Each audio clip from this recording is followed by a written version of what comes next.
Hello guys, welcome back to this channel. In today's video, I'm going to show you how you can submit your home evaluation in Heartopia.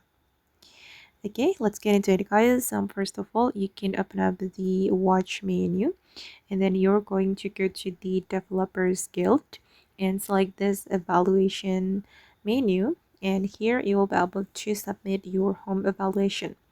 I've already submitted my home evaluation and I got 332 score.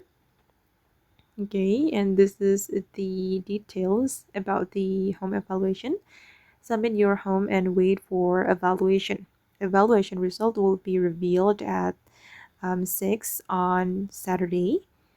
Decorate your home, and higher scores, greater rewards. So yeah, you just need to submit the evaluation.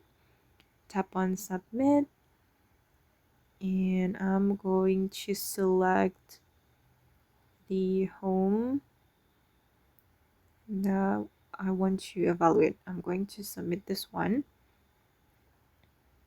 All right, and then the results will be revealed in 1 day, 7 hours. And yeah, you just need to wait for the evaluation, and you can get the evaluation on your mailbox. Wait, where is it? Okay, this one. And I got this retro floor clock. Okay guys, and that's how you can submit your home evaluation in Heartopia. I hope this video will be useful for you. Thank you so much for watching, and bye.